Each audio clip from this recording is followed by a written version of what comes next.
மாலை வணக்கம் பார்வையாளர்களே, நான் ஸ்ரேயா. நீங்கள் ஓம்கார் மெடிகாம் கல்வி செய்திகளை பார்க்கிறீர்கள். கல்வி உலகின் இன்றைய முக்கியமான செய்திகளை உங்களுக்கு கொண்டு வருகிறோம்.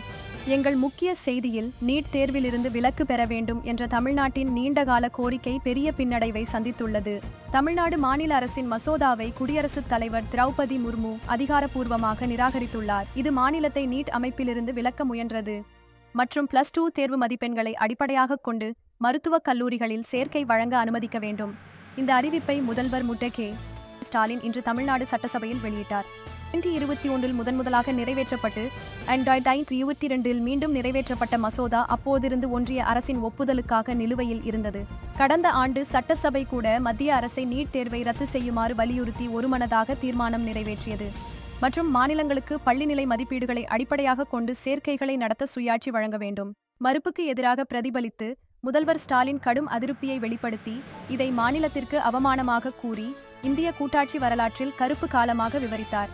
அனைத்து தேவையான விளக்கங்களையும் வழங்கிய பிறகும் மத்திய அரசு எங்கள் கோரிக்கையை நிராகரித்துவிட்டது என்று ஸ்டாலின் கூறினார். ஆனால் இது முடிவு அல்ல. நீட் தேர்விலிருந்து விலக்கு பெற எங்கள் போராட்டம் தொடரும். முதல்வர் தற்போது சட்டசபையில் ஏப்ரல் 9 அன்று அனைத்து அரசியல் கட்சிகளின் கூட்டத்தை அழைத்து அடுத்த நடவடிக்கையை தீர்மானிக்க அழைத்துள்ளார். இந்த முடிவை எதிர்க்கும் சட்ட வழிகளை ஆராய அரசு சட்ட நிபுணர்களுடன் ஆலோசிக்கும் எனவும் அவர் தெரிவித்தார். தனியார் பயிற்சியை ஏற்க முடியாத பின்தங்கிய மற்றும் கிராமப்புற மாணவர்களுக்கு நீட் தேர்வு பாதிப்பை ஏற்படுத்துகிறது என்று வாதிட்டு தமிழ்நாடு தொடர்ந்து நீட் தேர்வுக்கு எதிராக உள்ளது.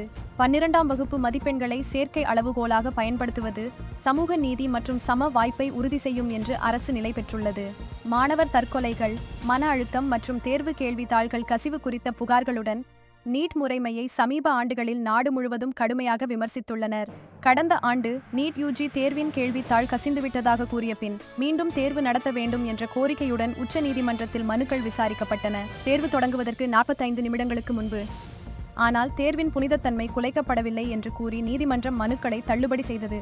இந்த போராட்டத்தில் தமிழ்நாடு மட்டுமல்ல, கடந்த ஆண்டு ஜூலையில் மேற்கு வங்காளமும் நீட் தேர்வுக்கு எதிராக தீர்மானம் நிறைவேற்றியது.